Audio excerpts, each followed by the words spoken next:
T'as dit c'est incompréhensible, que le fait qu'il s'obstine. Je dirais,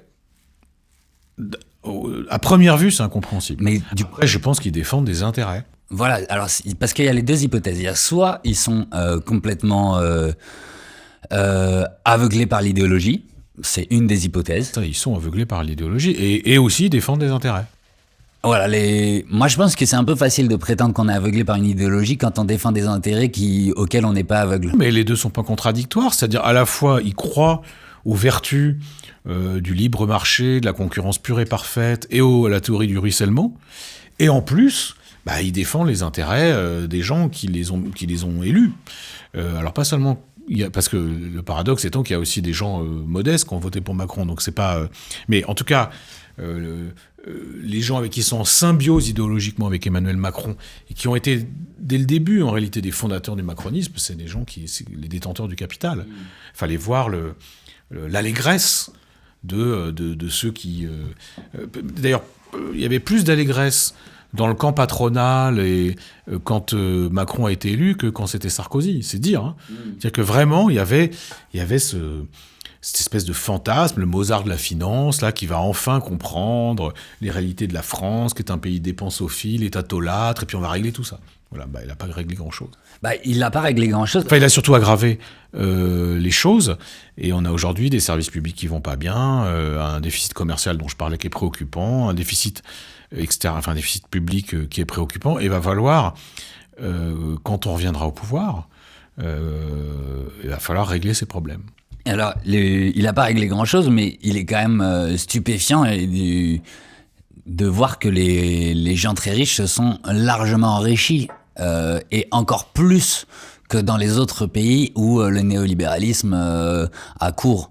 Donc, oui, alors il faut être juste, hein, comme la France était un pays peut-être plus égalitaire que, je sais pas, par exemple les États-Unis ou la Grande-Bretagne, c'est pour ça que c'est encore plus spectaculaire. Okay. Mais aux États-Unis et en Grande-Bretagne, la polarisation entre les très riches et ceux qui n'ont pas beaucoup d'argent, elle est extrême aussi. Hein. Sans parler des pays comme le Brésil ou des pays émergents où c'est, voilà, la lutte des classes, elle est tangible, elle se voit, voilà, bon. On va utiliser ça pour passer du coup du conjoncturel à un peu plus structurel, parce que cette lutte des classes qu'on retrouve partout et cette pression sur le travail de la part du capital qu'on retrouve partout, je veux dire partout les riches s'enrichissent et les salaires stagnent. Et il y a une volonté oligarchique dans la plupart des pays occidentaux, je connais pas tous les pays, mais dans ceux que je connais, il y a cette volonté de continuer sur cette dynamique. Il est très rare d'entendre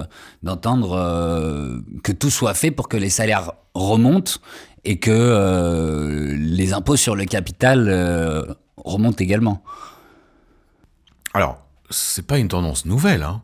Le capitalisme, comme système économique, il porte en lui, enfin, je veux dire, sa continuation naturelle, c'est ce que tu appelles la domination oligarchique. Oui.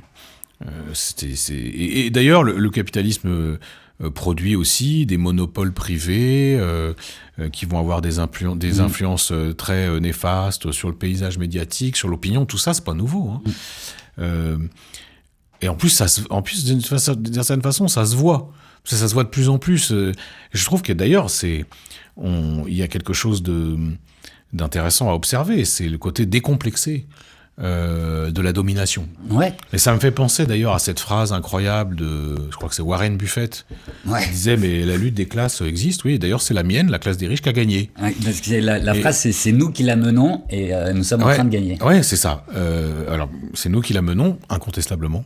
Elle est menée partout, elle est menée mondialement. C'est d'ailleurs une difficulté pour nous, c'est que s'il y a bien quelque chose qui n'a pas de frontières, pas de règles, pas d'éthique, pas de compte à rendre, c'est les flux de capitaux.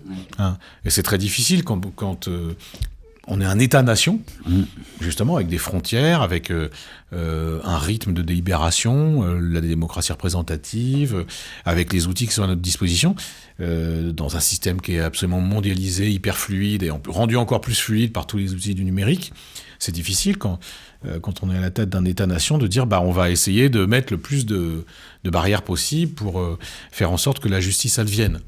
Mais alors quand on a en plus un dirigeant qui dit je vais faciliter le mouvement, je vais accompagner ce mouvement, je vais le rendre le capital encore plus fluide, encore plus rapide, forcément on arrive à la situation que vous décrivez, c'est-à-dire un très petit nombre qui concentre énormément de richesses. Alors quand même on est en France, et en France, à un moment quand même, c'est vrai dans d'autres pays, mais c'est singulièrement vrai en France, le comportement indécent des élites politiques et économiques et la persistance de l'injustice, à un moment, ça crée des bouleversements politiques. Comme peut-être le mouvement du 10 septembre. Ça, je ne sais pas. Non, mais c'est ce qu'espèrent certains militants radicaux en ligne. Je sais parce que je les suis. Oui, non, mais moi aussi, je les suis. Je ne peux pas dire à l'avance ce qui va se passer, de la même façon qu'on ne pouvait pas dire à l'avance que le mouvement des Gilets jaunes allait... Oui, bien sûr. Autant d'ampleur. Moi, j'étais à la première manifestation des Gilets jaunes, sur les champs. C'est très intéressant, d'ailleurs, parce que c'était vraiment quelque chose de sociologiquement très large.